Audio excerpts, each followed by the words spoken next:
Hello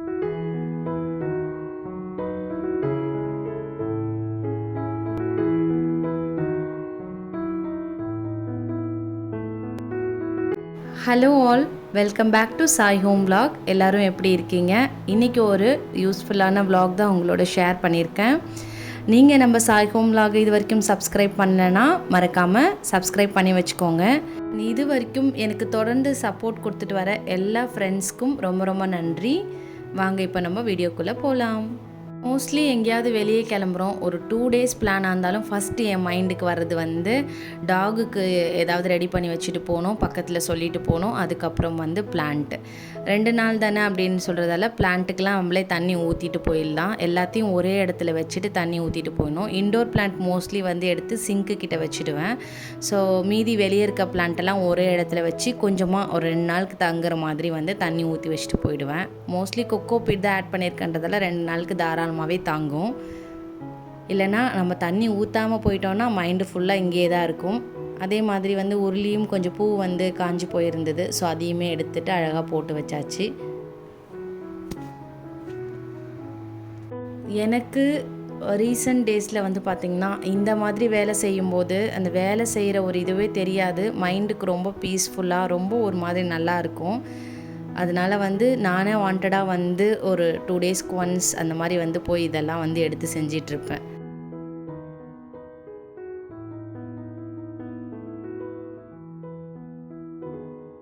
சம்மரில் நம்ம எல்லாருமே அட்லீஸ்ட் வீக்லி 2 ஆர் 3 ஃபாலோ பண்ண வேண்டிய ஒரு முக்கியமான பிரேக்ஃபாஸ்ட் தான் நான் இப்போ உங்களுக்கு செஞ்சு காட்ட போகிறேன்.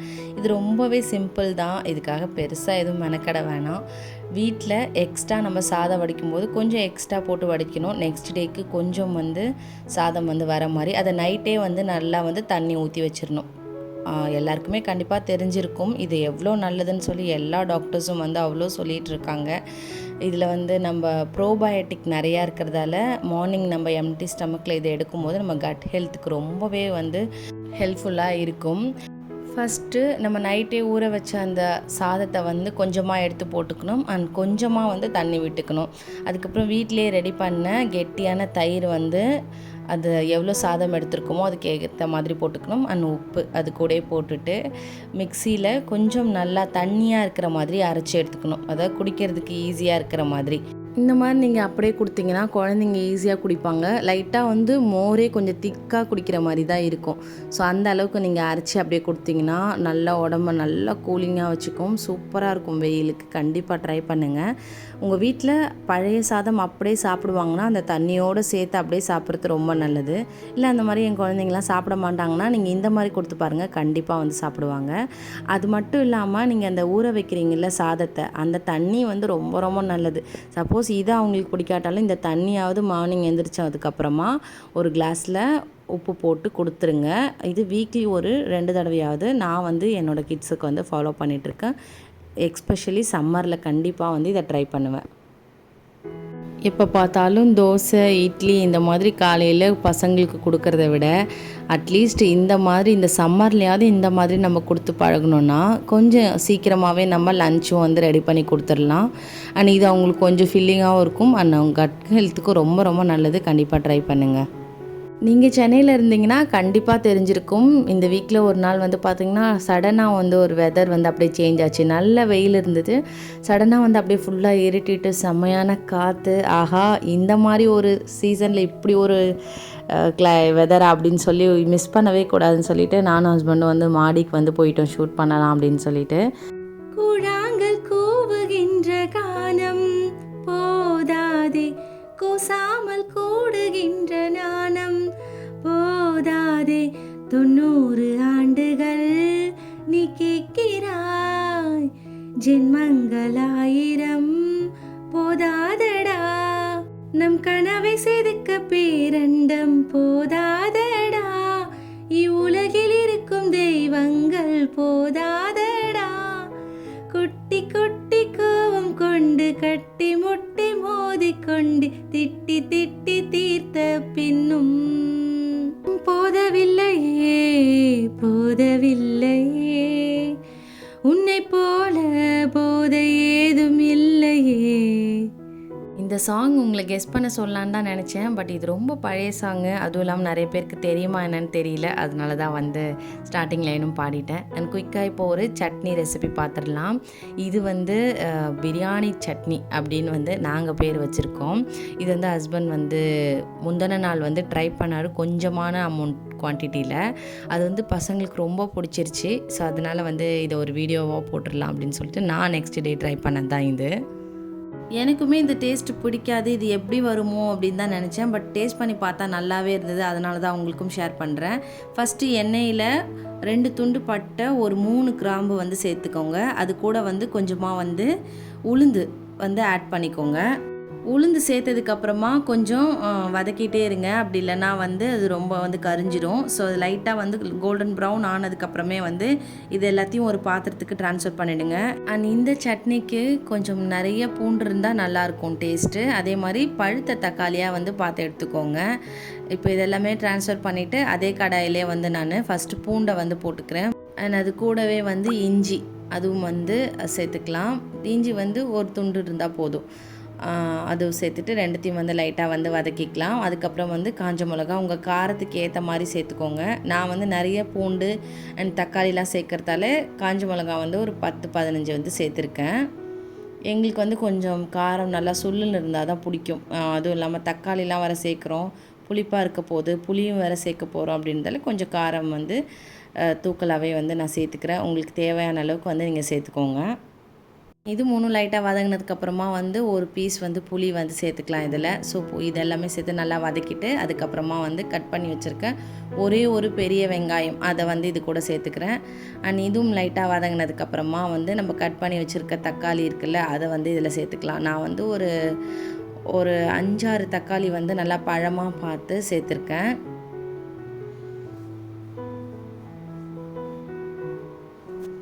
நான் மோஸ்ட்லி சட்னி ரெசிபி எது செய்கிறதா இருந்தாலும் இந்த அயன் கடாயில் தான் செய்கிறது. எல்லாமே மோஸ்ட்லி அயனில் தான் செய்கிறது.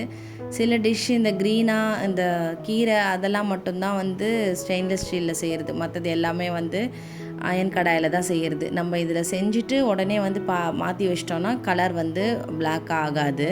அண்ட் ஃபைனலாக வந்து தக்காளியும் வந்து சேர்த்துட்டு அண்ட் தேவையான உப்பு வந்து இப்போ சேர்த்துக்கலாம். இது என்ன யூஷுவல் சட்னி மாதிரி தானே இருக்குதுன்னு நினைக்காதீங்க. முன்னாடி வந்து நம்ம அந்த இது சேர்த்துருக்கோம்ல, கிராம்பும் வந்து அந்த பட்டையும் வந்து அது வந்து ஒரு சூப்பரான ஃப்ளேவர் வந்து இந்த சட்னிக்கு கொடுக்குது. எனக்கு இந்த மாதிரி மசாலா ஐட்டம்ஸ்லாம் வந்து இது கூட எப்படிடா இருக்கும் அப்படின்ற மாதிரி தான் நானும் நினச்சேன். பட் சாப்பிட்டு பார்த்ததுக்கப்புறம் பரவாயில்லையே, டிஃப்ரெண்ட்டாக இருக்குன்ற மாதிரி தான் இருந்தது. ஸோ இந்த சட்னி சாப்பிடும்போது லைட்டாக பிரியாணியோட அந்த ஃபீல் நமக்கு கொடுக்கறதால இதுக்கு பேர் வந்து பிரியாணி சட்னி அப்படின்னு சொல்லி நாங்கள் வந்து பேர் வச்சுருக்கோம். நீங்கள் ஃபஸ்ட்டு கொஞ்சமான குவான்டிட்டியில் இந்த சட்னி வந்து ரெடி பண்ணி பாருங்கள், கண்டிப்பாக வந்து உங்களுக்கு பிடிக்கும். நான் ஹஸ்பண்ட் சொன்ன அதே மெத்தடை அப்படியே வந்து ஃபாலோ பண்ணல. நான் கொஞ்சம் அதில் ஆல்ட்ரேஷன் பண்ணி தான் வந்து பண்ணியிருந்தேன். பட் குட்டீஸ் கிட்ட கேட்டப்போ நேற்று சாப்பிட்டதை விட இந்த சட்னி இன்னுமே சூப்பராக இருக்குது அப்படின்னு சொன்னாங்க. அதனால தான் இந்த ரெசிபியை உங்களுக்கு ஷேர் பண்ணியிருக்கேன். அன்னைக்கு ஃப்ரெஷ்ஷாக மாவும் அரைச்சிருந்ததால் நைட் டின்னருக்கு வந்து தோசையும் அதுக்கப்புறம் வந்து இந்த சட்னியும் வந்து வச்சாச்சு. சூப்பராக இருந்தது. இந்த தோசைக்கு சாப்பிடும்போது அந்த இட்லிக்கும் அல்டிமேட்டாக தான் இருக்கும்னு நினைக்கிறேன். பட் நாங்கள் அன்றைக்கி ட்ரை பண்ணது வந்து தோசைக்கு தான். இப்போது பிரியாணி சட்னி ரெடி ஆகிடுச்சு. நம்ம ஆல்ரெடி ஃபஸ்ட்டு நம்ம வறுத்து வச்சதை வந்து இப்போ ஃபைனலாக ஆட் பண்ணிக்கலாம். ஆட் பண்ணிவிட்டு ஆற வச்சுட்டு அப்படியே அரைச்சிடலாம். நான் கொஞ்சோண்டு கருவேப்பிலை மட்டும் சேர்த்துக்கிறேன் லைட்டாக வாசனைக்கு. நிறையா சேர்ப்பேன் எப்போயுமே இந்த மாதிரி தக்காளி வெங்காயம் சட்னிக்கு. பட் அது சேர்க்கும்போது அந்த கலர் வந்து மாறிடும் அப்படின்றதால நான் வந்து கொஞ்சமாக தான் சேர்த்துருக்கேன், அந்த ரெட் கலரில் வரணும் அப்படின்றதால. அதே மாதிரி காஷ்மீரி சில்லி பவுடர் வந்து கொஞ்சமாக வந்து கலருக்காக வந்து நான் வந்து சேர்த்துக்கிட்டேன். நீங்கள் சில்லியாக வச்சுருந்தீங்கன்னா சில்லி வந்து போடுறீங்களே, ரெட் சில்லி வதக்கும் போதே அதுவும் சேர்த்து போட்டுருங்க. என்கிட்ட காஷ்மீரி சில்லி இல்லைன்றதால நான் கொஞ்சமாக வந்து காஷ்மீரி சில்லி பவுடர் வந்து ஆட் பண்ணிக்கிட்டேன். ஆட் பண்ணி ஒரு 2 மினிட்ஸ் வந்து நல்லா எல்லாத்தையும் சேர்த்து வதக்கிட்டு அதுக்கப்புறமா ஒரு பிளேட்டுக்கு ட்ரான்ஸ்ஃபர் பண்ணி நல்லா வந்து ஆற வச்சிடலாம். ஏன்னா இந்த பாத்திரத்திலே இருந்ததுன்னா சூடு உடனே ஆறாது, லேட் ஆகும் அப்படின்றதால வந்து நான் வேறு பிளேட்டுக்கு ட்ரான்ஸ்ஃபர் பண்ணி எடுத்துகிட்டு போய் டைனிங் டேபிளில் வச்சு ஆற வச்சு எடுத்துகிட்டு வந்து அரைச்சிட்டேன். இதை வந்து கொஞ்சம் கோஸ்வாக தான் அரைக்கணும், ரொம்ப வந்து அப்படியே மழை மழைன்னு அரைச்சிடக்கூடாது, நல்லா இருக்காது. கொஞ்சம் குறை குறைப்பாக அரைச்சா தான் வந்து நல்லாயிருக்கும். இப்போ ஒரு தோசை தவா வச்சுட்டு அதில் நல்லா மாவு ஊற்றி சுட சுட தோசை நல்லா சூப்பராக ஊற்றி கொடுத்தா பசங்களுக்கு வந்து இந்த சட்னியோட வச்சு சாப்பிட்றதுக்கு செமையாக இருக்குதுன்னு சொல்லி காம்ப்ளிமெண்ட் பண்ணாங்க. என் ஹஸ்பண்டும் வந்து சூப்பராக இருக்குது, நான் பண்ணதை விட இந்த சட்னி நல்லா இருக்குது அப்படின்னு சொன்னாங்க. ஸோ யாராச்சும் இதை ட்ரை பண்ணிங்கன்னா கண்டிப்பாக வந்து கமெண்ட்டில் ஷேர் பண்ணுங்கள் எப்படி வந்தது அப்படின்னு சொல்லிட்டு. இல்லை இதுக்கு முன்னாடி இந்த மாதிரி நீங்கள் வந்து இந்த சட்னி வந்து நீங்கள் பண்ணியிருக்கீங்கனாலும் மறக்காமல் கமெண்ட்டில் ஷேர் பண்ணுங்கள். நான் வந்து ஒரு தோசை சைக்கோவோ ஒரு தோசை பர்சனே கிடையாது. ஃபஸ்ட்டு எனக்கு இந்த எல்லோரும் வந்து இந்த தோசை இட்லிலாம் வந்து ரொம்ப வந்து ஈகராக சாப்பிட ஆசைப்படும்போது ரொம்ப ஆச்சரியமாக பார்ப்போம் அவங்களெல்லாம். என் வீட்லேயே அப்படி ஒரு ஆள் இருக்காங்க. பட் நான் வந்து இப்போ டோட்டலாக வந்து மாற்றி வச்சுருக்கேன். இட்லி தான் அப்படின்ற மாதிரி, அதுவும் எப்போயாவது ரேராக தான் இட்லிலாம் அப்படின்ற மாதிரி. பசங்களுக்கு மட்டும்தான் மெயினாக வந்து பண்ணுறது அதெல்லாம். அந்த மாதிரி தோசை இட்லிலாம் வந்து சாப்பிட்ணுனாலே எனக்கு இந்த மாதிரி நல்லா காரசாரமாக செம்மையாக சுல்லுன்னு ஏதாவது ஒரு சட்னி வந்து இருந்துச்சுன்னா ஒரு ஆசைக்கு வேணால் ஒரு தோசை 2 தோசை சாப்பிட்டுப்பேன். அந்தளவுக்கு பெருசாலாம் எனக்கு தோசை மேலெலாம் வந்து எந்த இதுவும் கிடையாது. சட்னி வந்து பார்த்திங்கன்னா இந்த மாதிரி நல்லா கொஞ்சம் கொரப்பாக அரைச்சிக்கணும். பார்க்கும்போதே வந்து டெம்ட் ஆச்சு எனக்கு சாப்பிட்ணும் போல். நல்லா கலர்ஃபுல்லாக சூப்பராக இருந்தது. அதுக்கு சூப்பரான ஒரு தாளிப்பு கொடுத்துட்டு இந்த சட்னியில் வந்து அப்படியே ஆட் பண்ணிக்கலாம். ஆல்ரெடி நல்லா வதக்கிட்டோன்றதால நம்ம அதை இது பண்ண வேண்டாம். ஆயில் வந்து கொஞ்சமாக தான் ஆட் பண்ணியிருக்கேன். உங்களுக்கு அது மிக்ஸ் பண்ணும்போது கரெக்டாகிடும். ஃபஸ்ட்டு பார்க்கும்போது உங்களுக்கு நிறையா இருக்கிற மாதிரி தெரியும். அண்ட் நம்ம யூஸ் பண்ணுறது வந்து செக்கில் ஆட்டின கடலை எண்ணெய் தான். அதனால் வந்து தாராளமாகவே நம்ம துவையலுக்கு சட்னிக்கெலாம் வந்து நான் கொஞ்சம் நிறையாவே யூஸ் பண்ணுவேன். இது வந்து நிறைய இருக்குது, 2 நாளுக்கு வரும் போல் இருக்குதுன்னு நினச்சேன். பட் அன்றைக்கி நைட்டே வந்து காலி ஆகிடுச்சு சட்னி. இது ஒரு மாதிரி டிஃப்ரெண்ட்டாக இருந்துச்சு. கண்டிப்பாக வந்து ட்ரை பண்ணி பாருங்கள். இட்லிக்கு சூப்பராக இருக்கும்னு நினைக்கிறேன். தோசைக்குமே நல்லா இருந்தது. கண்டிப்பாக இந்த சட்னி நீங்கள் ட்ரை பண்ணிங்கன்னா மறக்காமல் வந்து கமெண்ட்டில் சொல்லுங்கள். அண்ட் அப்படியே நான் பாடின சாங் வந்து எப்படி இருந்துச்சுன்னு சொல்லுங்கள். அண்ட் இந்த சாங் உங்களுக்கு பிடிக்குமா அப்படின்னு சொல்லுங்கள். அண்ட் உங்களுக்கு நீங்கள் ஒரு 80s 90s ஏன் 2K கிட்ஸாக கூட இருக்கட்டுமே, அந்த டைமில் வந்த பாட்டெல்லாம் வந்து கண்டிப்பாக வந்து யாருக்காவது உங்கள் க்ளோஸ் டு ஹார்ட் வந்து ஏதாவது ஒரு பாட்டு இருக்கும் இல்லையா? ஸோ அந்த மாதிரி பாட்டு என்ன அப்படின்றதும் மறக்காமல் கமெண்ட்டில் ஷேர் பண்ணுங்கள். சப்போஸ் அந்த பாட்டு எனக்கு தெரிஞ்சிச்சுன்னா கண்டிப்பாக வந்து கம்மிங் ஷார்ட்ஸ்லேயோ இல்லை வந்து வ்ளாக்லேயோ வந்து நான் கண்டிப்பாக வந்து அந்த பாட்டை பாடுறேன். அன்னைக்கு வந்து தோசை சட்னி நல்லா சூப்பராக வச்சு எல்லாருக்குமே வந்து டின்னர் கொடுத்துட்டு நானுமே வந்து சூப்பராக வந்து என்ஜாய் பண்ணி சாப்பிட்டேன். ஸோ அன்றைக்கான டே இப்படி தான் வந்து முடிஞ்சிச்சு. அண்ட் வந்து ரேண்டமாக எடுத்த வ்ளாக் தான் நான் வந்து ஷேர் பண்ணியிருக்கேன். இன்னொரு நாள் வந்து சில்லி பவுட்ரு அரைக்கிற வ்ளாக் வந்து நான் இது கூட ஷேர் பண்ணியிருக்கேன். சில்லி பவுட்ரு அரைக்கும் போது வந்து பார்த்திங்கன்னா ப்ளெயின் சில்லி பவுட்ரு ஓகேங்களா, அது வந்து அரைக்கும்போது கொஞ்சமாக வந்து மஞ்சள் வந்து ஆட் பண்ண சொல்லுவாங்க அம்மா. ஸோ அதை தான் நானும் ஃபாலோ பண்ணிகிட்ருக்கேன். 1 கிலோ சில்லி பவுட்ரு தான் எப்போதும் அரைச்சி வச்சுப்பேன். 1 கிலோ சில்லிக்கு வந்து ஒரு 2 பீஸ் வந்து மஞ்சள் இப்போ நான் காட்டினேன் இல்லைங்களா, அந்த அளவுக்கு வந்து கரெக்டாக இருக்கும். அண்ட் அதுக்கப்புறம் வந்து 2 கைப்பிடி அளவுக்கு கருவேப்பிலை நல்லா க்ளீன் பண்ணி வாஷ் பண்ணிவிட்டு அதுக்கப்புறமா அதை ஒரு சொட்டு தண்ணி இருக்கக்கூடாது. அப்படி இருந்துச்சுன்னா சூடான கடாய் இருக்குல்ல அதில் போட்டுட்டு ஜஸ்ட் அப்படியே ஒரு நிமிஷம் மட்டும் அப்படியே போட்டு எடுத்துருங்க. இந்த மாதிரி கை வச்சா நல்லா மொருவலாக வரணும், வாசனை வரணும், அவ்வளோதான்.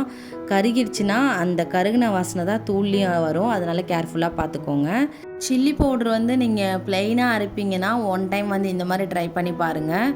நெக்ஸ்ட் டைம்லேருந்து அப்புறம் இதை தான் ஃபாலோ பண்ணுவீங்க. ஏன்னா அந்த தூள் வந்து நல்லா வாசனையாக நல்லாயிருக்கும்.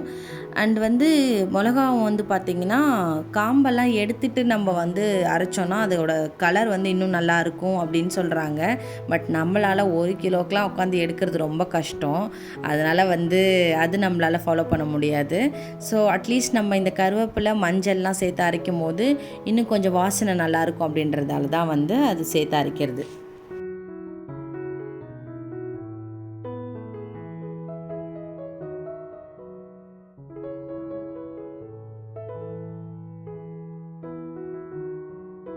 ஸோ அன்னைக்கு வந்து நான் சில்லி பவுடரும் அதுக்கப்புறம் வந்து ராகியும் வந்து எடுத்துகிட்டு போயிருந்தேன். 2மே வந்து அரைச்சி எடுத்துகிட்டு வரதுக்கு. அண்ட் ராகியுமே வந்து நிறையா ஸ்டோர் பண்ண மாட்டேன். அதுலேயுமே பூச்சி சீக்கிரம் வந்துடும் இல்லையா, அதனால் வந்து 1 kg தான் வந்து அதுவுமே அரைப்பேன். அது ஒரு 1 month 1.5 monthக்கு வரும். அது எப்போ காலி ஆகுதோ அதுக்கு முன்னாடி பேக்கெட் வாங்கி அப்படியே வந்து அரைச்சிருவேன். அண்ட் எதுவுமே வந்து முடிஞ்ச அளவுக்கு வந்து வெளியே பவுடராக வாங்க மாட்டேன். எல்லாமே வந்து என்னால் முடிஞ்ச அளவுக்கு வாங்கி எல்லாமே வந்து க்ளீன் பண்ணி ஹோம்மேடாக ரெடி பண்ணிப்பேன் பக்கத்தில் இருக்கிற மில்லில் போய் அரைச்சிட்டு. ஸோ அதுவுமே நமக்கு கொஞ்சம் நல்லா ஃபீல் ஆகும்ல, நம்மளே ரெடி பண்ணி எடுத்துகிட்டு வந்து சாப்பிட்றோம். கொஞ்சம் கில்ட் இல்லாமல் சாப்பிட்லாம். அதில் என்ன கலந்துருக்கோ எப்படி இருக்கோன்னெலாம் யோசிக்காமல். நம்ம அரைச்சிட்டு வந்தோடனே நிறைய பேர் செய்கிற தப்பு அப்படியே மூடி போட்டு வச்சிடுறோம். அதில் என்ன தண்ணி விட்டுரும் அப்படியே. அண்ட் அதுக்கப்புறம் சீக்கிரம் கெட்டும் போயிடும். அதனால் நல்லா மிளகாத்தூளை மட்டும் அங்கேயே நல்லா ஆற வச்சு அதுக்கப்புறம் தான் நான் போட்டு எடுத்துகிட்டு வந்தேன். அண்ட் இதை நல்லா ஓப்பன்லேயே வச்சுட்டேன். இந்த மிளகா அரைச்சி ஆற வைக்கிற வரைக்கும் அது நல்லா ராகி பவுட்ரு நல்லாவே ஆறிடுச்சு. அது ஆறிடுச்சான்னு பார்த்துட்டு தான் நான் அதுக்கப்புறம் மூடி போட்டு எடுத்துகிட்டு வந்தேன். வீட்டுக்கு வந்ததும் இம்மிடியேட்டாக நல்லா திறந்து வச்சிடணும் ஃபேன் போட்டு. ஸோ நல்லா அது ஆறுனதுக்கப்புறம் தான் மூடி போட்டு வைக்கணும். அப்போ தான் ரொம்ப நாளுக்கு வரும். சில்லி பவுடர் எனக்கு கிச்சனில் கொஞ்சமாக வைக்கிறதுக்கு ஒரு கிளாஸ் பாட்டிலில் போட்டு ஃபில் பண்ணி வச்சுக்கிட்டேன். இந்த மாதிரி ஹோம்மேட் பவுட்ரு எதுவாக இருந்தாலும் அரைச்சிட்டு வந்ததுக்கப்புறம் நல்லா ஆறுனதுக்கப்புறம் ஒரு ஏர்டைட் கண்டெய்னரில் போட்டு நல்லா கரண்டி வச்சு நல்லா அது மாதிரி அழுத்தி விட்டுறணும்.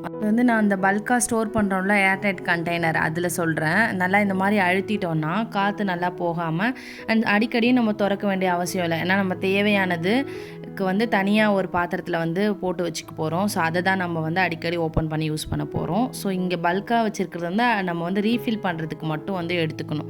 அதை தவிர்த்து நம்ம மற்றபடி ஓப்பன் பண்ண போகிறது இல்லாதால் காற்று போகாமல் ரொம்பவே நல்லா ஃப்ரெஷ்ஷாக இருக்கும் எப்போவுமே. நான் முடிஞ்ச அளவுக்கு எல்லாமே ஹோம்மேடாக ரெடி பண்ண பார்ப்பேன். என்னால் முடிஞ்ச அளவுக்கு, எனக்கு தெரிஞ்ச அளவுக்கு. தெரியாத பட்சத்தில் மட்டும்தான் கடையில் வாங்குவேன். முடியாத பட்சத்தில் மட்டும்தான் கடையில் வாங்கணும்னு நினைப்பேன். மற்றபடி எல்லாமே என்னோடய ஓனாகவே நம்ம ரெடி பண்ணி வச்சுக்கணும் அப்படின்ட்டு தான் நான் நினைப்பேன். ஸோ உங்களுக்கும் ட்ரை பண்ணணும்னு நினச்சிங்கன்னா ட்ரை பண்ணி பாருங்கள். ரொம்ப பெரிய கஷ்டமான விஷயம்லாம் இல்லை. கொஞ்சம் மெனக்கடல் இருக்கணும். மெனக்கடல் இருந்ததுன்னா ஓரளவுக்கு நம்ம ஃபேமிலியில் இருக்கவங்க எல்லாரையுமே ஹெல்த்தியாக பார்த்துக்கலாம்.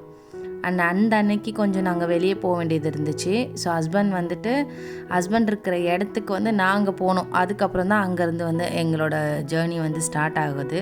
அதனால் நான் பிரேக்ஃபாஸ்ட்லாம் செஞ்சுட்டு போனால் லேட் ஆகிடும் அப்படின்னு சொல்லிட்டு பிரஞ்ச் மட்டும் மேகி நூடுல்ஸ் எடுத்துக்கிட்டேன். அண்ட் வர்றதுக்கு ஒரு 2 days ஆகும் அப்படின்றதால பக்கத்தில் பெடிகிரி அவங்கள்ட்ட கொடுத்துட்டு போனோம். அவங்க இதெல்லாம் வேண்டாம், நான் சாப்பாடு வச்சுக்கிறேன் டாகுக்கு அப்படின்னு சொன்னாங்க. சரி, அவங்களையும் ரொம்ப கஷ்டப்படுத்த வேணாம் அப்படின்னு சொல்லிவிட்டு நான் கொஞ்சமாக இல்லை பெடிகிரி கொஞ்சம் போட்டுக்கோங்க, 1 time ரைஸ் வச்சா போதும் அப்படின்னு சொல்லிட்டேன். ஸோ நாங்கள் ஊருக்கு போயிருந்தப்போ கூட அவங்க தான் பார்த்துக்கிட்டாங்க. ஸோ ரொம்பவும் அவங்கள கஷ்டப்படுத்தக்கூடாது அப்படின்றதுக்காக நான் பெடிகிரி அவங்களுக்கு அளவு தெரியாது அப்படின்றதால அந்த பாக்ஸில் போட்டு அதுக்கான ஒரு கப்பும் கொடுத்துட்டேன் அவங்கக்கிட்ட. இந்த அளவு வச்சா போதும் அப்படின்னு சொல்லிட்டு. ஸோ இவர் நல்லா விரும்பி சாப்பிட்றாரு இதை. அதனால் வெளியே போகும்போதெல்லாம் அவங்கக்கிட்ட இது கொடுத்துட்டோன்னா அவங்க ரைஸும் வச்சுட்டு அது கூட ஈவினிங் போல் இதுவும் வச்சுருவாங்க. அண்ட் வெளியே போகிறோம் அப்படின்னாலே தண்ணி உள்ளே இருக்கிற மணி பிளான்ட்டாக இருந்தாலும் சரி, நான் எடுத்து எல்லாத்தையுமே சிங்க்கு கிட்ட வச்சுருவேன். சிங்க் கிட்ட வச்சுட்டு ஒரு தடவை தண்ணி ஊற்றிட்டு திருப்பி வேறு தண்ணி மாற்றி வச்சுருவேன். அப்படி வச்சுட்டு போகும்போது பார்க்கும்போது ஒரு மாதிரி காஞ்ச மாதிரிலாம் இருக்காது. சிங்க்கு பக்கத்தில் வச்சு கொஞ்சம் தண்ணி தெளித்து வச்சுட்டு போயிடுவேன். எங்கே வெளியே போகிறதா இருந்தாலும் இவங்களெல்லாம் ஓரளவுக்கு கவனிச்சிட்டு போனால் தான் கொஞ்சம் நிம்மதியாக இருக்கும் போகிற இடத்துல. இல்லாட்டி இதை பற்றி யோசிக்கிற மாதிரி இருக்கும். தண்ணிலாம் ஊற்றி விட்டு போயிட்டோன்னா 2 நாள் தானே, அதுக்கப்புறம் பார்த்துக்கலான்ற மாதிரி இருக்கும். ஸோ எப்பயுமே இன்டோர் பிளான்ட்லாம் வச்சுருந்திங்கன்னா இந்த மாதிரி கொஞ்சம் சிங்கில் வச்சு தண்ணி தெளித்து வச்சுட்டு போங்க. ஸோ வர வரைக்கும் கொஞ்சம் அப்படியே உங்களுக்கு மெயின்டைன் ஆகும். நாங்கள் இங்கேருந்து ஆட்டோ புக் பண்ணி ஹஸ்பண்ட் இருக்கிற இடத்துக்கு போனோம். அங்கேருந்து தான் நாங்கள் அவர் கூட ஜாயின் பண்ணிக்கணும். ஸோ அதனால் நாங்கள் பிரன்ச்சு அதான் இதை எடுத்துக்கிட்டேன். மேகி நூடுல்ஸ் அப்படியே சுட சுட எடுத்து ஹாட் பாக்ஸில் போட்டுட்டு அப்படியே நாங்கள் கிளம்பிட்டோம். இந்த வீடியோ உங்களுக்கு பிடிச்சிருக்குன்னு நினைக்கிறேன். அப்கமிங்கில் நிறைய வீடியோஸ் நான் ஷூட் பண்ணி வச்சுருக்கேன். பட் எடிட்டிங் பண்ணி போடுறதுக்கு தான் கொஞ்சம் லேட் ஆகுது. ஸோ முடிஞ்ச அளவுக்கு நிறைய வீடியோஸ் நான் சீக்கிரம் போட ட்ரை பண்ணுறேன். அண்ட் என்னோடய vlog உங்களுக்கு பிடிச்சிருக்கு, யூஸ்ஃபுல்லாக இருக்குது அப்படின்னு நினச்சிங்கன்னா மறக்காமல் இந்த வீடியோவுக்கு ஒரு சின்ன லைக் கொடுங்க. கொஞ்சம் மோட்டிவேஷனாக இருக்கும் எனக்கும். அண்ட் நம்ம சேனல் இது வரைக்கும் நீங்கள் சப்ஸ்கிரைப் பண்ணாமல் இருக்கீங்கன்னா மறக்காமல் சப்ஸ்கிரைப் பண்ணிக்கோங்க. அண்ட் நம்ம சேனலில் பார்த்திங்கன்னா நிறைய பேர் சப்ஸ்கிரைப் பண்ணாமல் பார்த்துட்ருக்கீங்க. ஸோ அதனால் நீங்கள் சப்ஸ்கிரைப் பண்ணிவிட்டு நம்ம சேனலை ஃபாலோ பண்ணிக்கோங்க. அண்ட் இது வரைக்கும் எனக்கு சப்போர்ட் பண்ணி எனக்கு வந்து என்னோடய வீடியோ லைக் பண்ணி என் கூட கமெண்ட் பண்ணி வந்த எல்லா ஃப்ரெண்ட்ஸ்க்கும் ரொம்ப ரொம்ப நன்றி. அண்ட் இந்த வீடியோவை இது வரைக்கும் பார்த்துருக்கீங்கன்னா உங்களுக்கு கண்டிப்பாக வந்து பிடிச்சிருக்குன்னு தான் நான் நம்புகிறேன். So keep supporting me and thanks for வாட்சிங்.